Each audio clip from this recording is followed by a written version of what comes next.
ny mofinaina isan'andro atolotry ny mpitandrina rakotina valina maoly.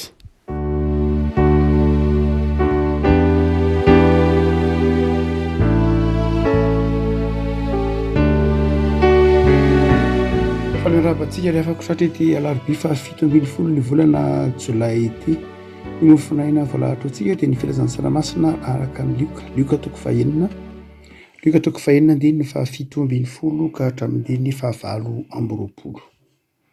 amin'ny anaran'i Jesosy. Ary Jesosy niara-nidina tamin'ireo dia nijanona teo ankamarinana izy sy ny mpianany maro mba amin'ny vahoaka betsaka avy tany Jody rehetra sy Jerosalema ary avy tany amoron-dranomasina Antiro sy Sidona izay tonga mba hiaino azy sy hositranina amin'ny aretiny. Ary izay nampahorian'ny fanahy maloto dia nositranina. Ary ny vahoaka rehetra nitady hanendry azy satria nisy hery ny alatany ka nahasitrana azy rehetra. Ary Jesosy dia nanompo ny masony tamin'ny mpianaka nanao hoe sambatra ianareo malahelo fa anareo ny fanjakan'Andriamanitra. Sambatra ianareo noana ankehitriny fa ofokisana ianareo. Sambatra ianareo mitomany ankehitriny fa iome ianareo. Sambatra ianareo raha halan'ny olona ka ariny sy aratsiky ary laviny toy ny zava-dratsy ny anaranareo noho ny amin'ny zanak'olona. Mifalia ianareo amin'izany andro izany ka mipita fa indro lehibe ny valim-potianareo any an-danitra fa izany no nataon'ny razany tamin'ny mpaminany. Fa lozanareo izay manan-karena kosa fa efa azonareo izay nahafa-po anareo. Lozanareo izay voky ankehitriny fa mbola honoana ianareo. Lozanareo izay niome ankehitriny fa mbola hory sy hitomany ianareo. Lozanareo raha milaza soa anareo ny olona rehetra fa izany no nataon'ny razany tamin'ny mpaminany sandoka. Kanefa hoy izao aminareo izay miaino, tiavany fahavalonareo, manaova soa amin'izay mahakahala anareo, misaora izay manozona anareo ary mivavah ho an'izay manisy ratsy anareo. Ray masino manamasinanay amin'ny fahamarinana teninao no fahamarinana. Amen. Toriteny nataon'i Jesosy teo ankamarinana na teo amin'ny tany marina, teo amin'ny tany lemaka hoy milioka. Ity toriteny izay mofinaina ho antsika ity any amin'ny Matio moa izy dia toriteny natao teny an-tendrombohitra. Io toriteny teny an-tendrombohitra ihany ve ity toriteny nataon'i Jesosy teny amin'ny tany marina na teny amin'ny tany lemaka na teny ankamarinana ity?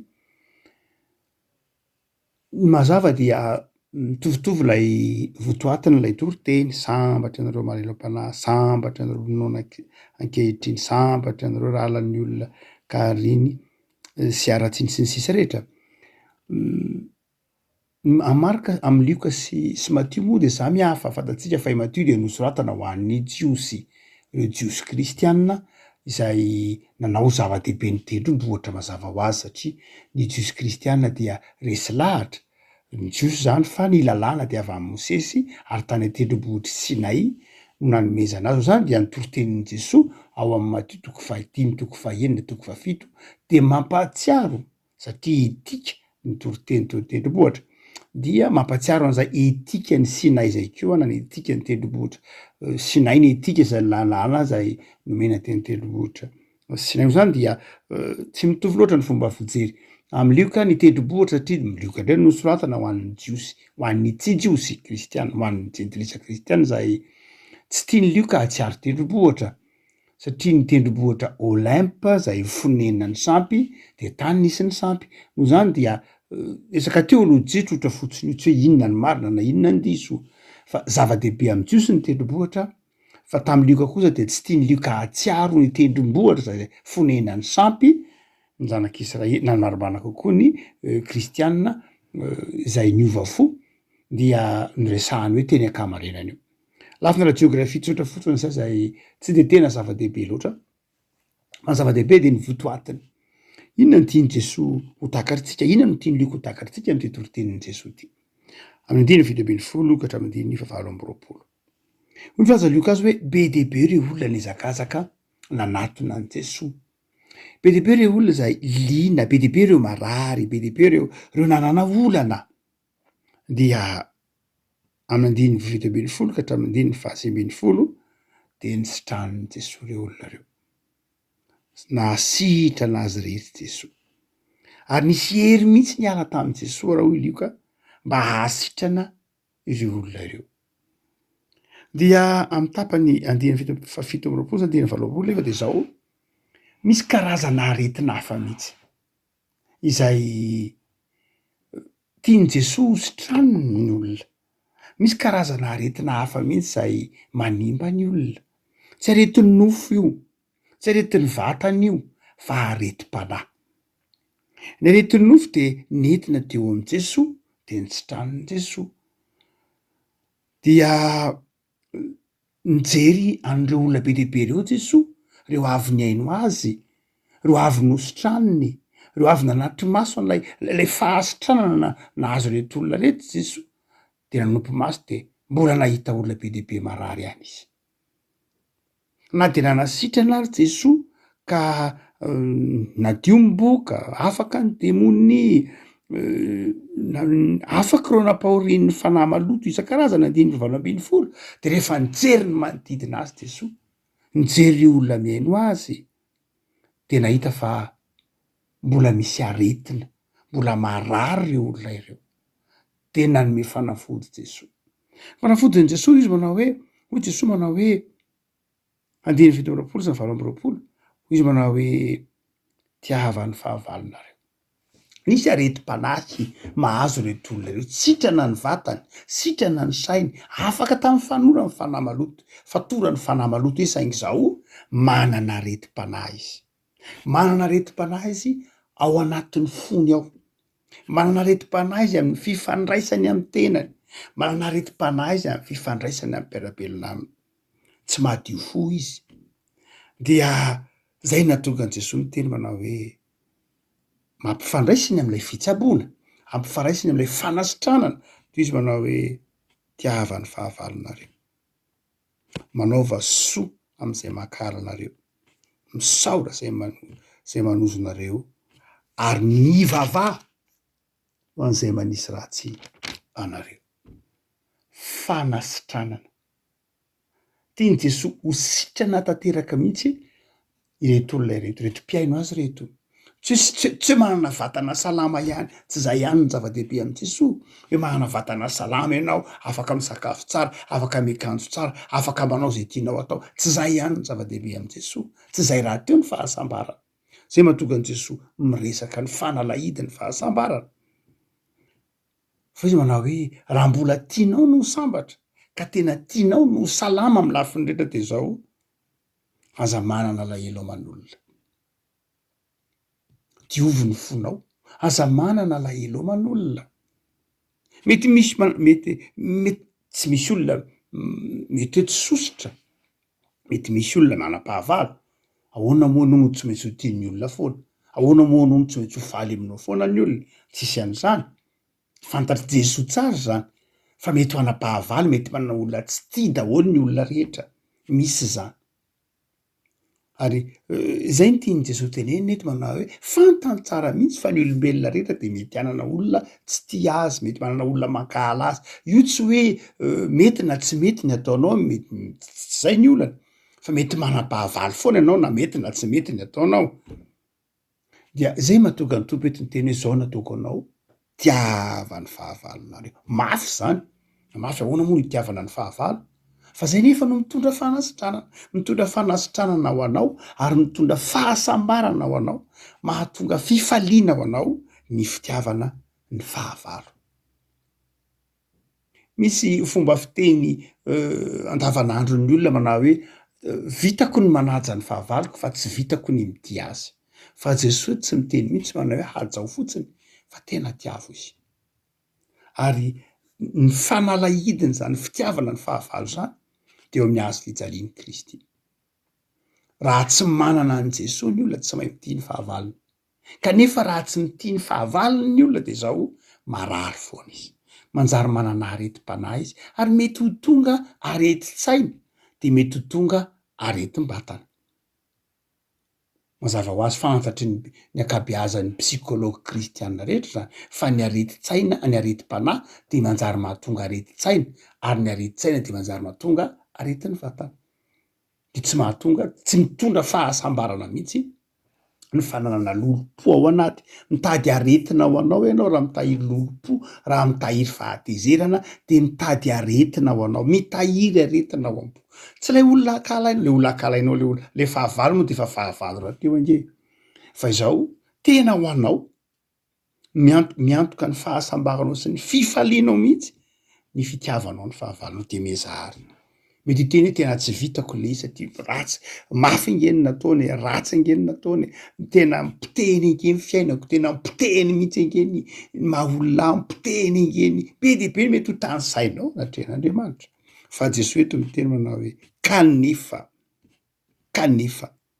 raha tianao no sitrana raha tianao no sambatra raha tianao no voaveleloka de zao ho izaho aminareo Jesosy tiavany fahavalonareo ao amin'ny azy fijalian'i Kristy no ianarantsika an'izany ary ny ainan'izany ange Jesosy ary zay mahatonga antsika mahavita an'izany satria manana an' Jesosy tsika mitarika antsika mampianatra antsika an'izany eo amin'ny azy fijaliany Jesosy mbola namela heloka efa nysamborony Jesosy mbola nanasitrana ny sofin'olona naratra noho ny kapain'ny satria ny kapain'ny mpianatra Jesosy sofiny Malko Jesosy zay arahantsika de mampianatra antsika mitaona antsika ho tia ny fahavalontsika fa ny faharoa Jesosy zao manao hoe manaova soa am'izay makahala anareo ahoana moa ny misy olona ho tiany olona foana amitsika toko Jesosy nanasitrana ny boka Jesosy aza nanao soa namokonona Jesosy raha nampitsanga anareo malemy inona tsy nataony Jesosy ty ambonin'ny tany saingy zao mbola alany olona foana izy zany de mety andalo zany sika fa tsy zay ny olana fa hoy Jesosy manaova soa ho an'izay makahala anareo valio amin'ny soa ny ratsy Paoly manazava reny amin'ny Romanina manao hoe valio amin'ny soa ny ratsy fa Jesosy eto manazava manao hoe manaova soa am'izay makahala anareo le avako malala zava-dehibe zany toe-panahy zany zay mahatonga ny fivavahana kristianina fivavahany fitiavana fivavahana ampianatra ny olona hanana fahalemem-panahy io no mahatonga ny olona mieritreritra hoe io koa nefa ny mampalemy ny kristianina mampalemy ny kristianina satria maninona no olona manisy ratsy zao ve de mbola asianao soa ihany olona makahala anao ve de mbola asianao soa ihany olona mifofony ainao ve de mbola ho tiavinao ihany zay mampalemy ny kristianina zay mampalemy ny fivavahana kristianina tsy zay ny mampamafy ny fivavahana kristianina zay ny mampamafy ny fifandraisana kristianina tsy misy ratsy maharesy tsara zany ary tsy misy fakahalana maharesy fitiavana zany zay mahatonga ny hoe zava-dehibe ny ampianarin'ny tompontsika eto no ny azo fijalian'i Kristy de zao manjary mahay manao soa isika ary hitantsika be de be ao anatin'ny tantarany zao tontolo zao zany hitantsika ao anatin'ny tantaran'izao tontolo zao zany hoe olona maro nanao soa namaly fity ireo zay nankahala azy namaly fity ireo zay nanisy ratsy azy fa izao ny fiafarany de izao resy ihany ny ratsy io koa Jesosy manao hoe misaora zay manozona anareo misaora zay manozona anareo ary mivavaha ho an'izay manisy ratsy anareo rehavako safidy zany ny ho sambatra safidy ny ho sitrana de zao i Jesosy misaora zay manozona anareo ao anatiny zao vanim-potoana iainantsika hitantsika ao anatin'ny tambajotra isan-karazany hitantsika tambajotra sosialy ny Facebook isan-karazany hitantsika fa manjaka eto am'izao tontolo zao ny fifankahalana ny fialonana dia averin'i Jesosy isika ao anatin'ny toetra kristianina ny hoe misaora zay manozona anareo mivavaha ho an'izay manenjika anareo ndraindray aza ao anatin'ny fiainam-pianakaviana ao anatin'ny fiainam-piarahamonina ndraindray aza ao anatin'ny fiangonana ndraindray aza de ahitantsika olona tsy mifankahazo olona tsy mahay mifamela, ary deradray olona tsy mahay mifandray, olona mifampanana mitahiry lolompo ravako malala eto ara de zao areti-panahy zany ary mahatonga faharavana fifandraisana, mahatonga faharavana fiarahamonina mihitsy aza, mahatonga fivakisana. Tianao no sambatra de niteneniny Jesosy ireo ny fahasambarana maro samihafa fa izao ny tena fahasambarana de zao ny fahaizana mamela heloka, fahaizana mitiny fahavalo, fahaizana misaotra, fanekena hisaotra ho an'izay manozona ary. Vitatsika zany ry havako rehefa manana ny tompo isika, vitatsika zany rehefa tsapatsika fa itsika koa nandalo tam'izany, tsapanao hoe enao koa nge tahaka zany, saingy navelan'Andriamanitra, saingy navelan'i Jesosy, enao koa nge fahavalo, isika koa nge fahavalo, fa saingy zao navelan'i Jesosy ny helokontsika. Zay mahatonga antsika mivavaka manao hoe zay nge Jesosy efa namela ny heloko ny namanay, efa namela, zay nge Jesosy efa namela zay rehetra diso taminay de zao mba havelao koa ny heloko. Noho zany dia zava-dehibe ny fahatsapantsika ny hoe ny olona voavela heloka de mahay mamela heloka. Matoa tsika tsy mahay mamela heloka, matoa tsika miaina ao anatin'ny fahakalana de zao satria tsy tena nahatsapa lay famelan-keloka natolotr'Andriamanitra. Fa rehefa tena nahatsapa lay famelan-keloka natolotr'Andriamanitra tsika de zao madio fo de tia hamela ny heloko ny hafa. Ry havako, ny tompony hanasitrana antsika, ny tompony hanome antsika ny fo madio ahafahantsika mamela ny hafa, ahafahantsika manana zany toe-panahy zany ao am' Jesosy. Tompo misaotra anao zay, misaotra fa tianao ovana ny fisainanay, tsy hanaraka ny fanaony zao tontolo zao ka hamary ratsy ny ratsy ary ankahala zay mankahala, hitahiry lolompo ao anatin'izay rehetra fiarahamonina nanisy ratsy anay. Tompo de mampianatra anay ianao fa ny fiadanana sy ny fahasambarana de safidy amela heloka, safidy ho tsara fihavanana aminao Andriamanitra, safidy ho tsara fihavanana amin'ny hafa. Tompo, misaotra noho ny amin'ny hanafaranao anay araka ny teninao fa areti-panahy ny fitehirizana alahelo, areti-panahy ny fitehirizana lolompo, areti-panahy ny fitehirizana fifankahalana. Am'izao herinandro antenantenany zao de mivavaka zay Tompo ampaherezo mba hanan'izany fahadiovam-po zany. Ataovy aty anatinay ny fanahinao masina ahatsapana fahasitranana, ananay fahasalamana ama olombelona feno anay ara-batana ara-tsaina ara-panahy.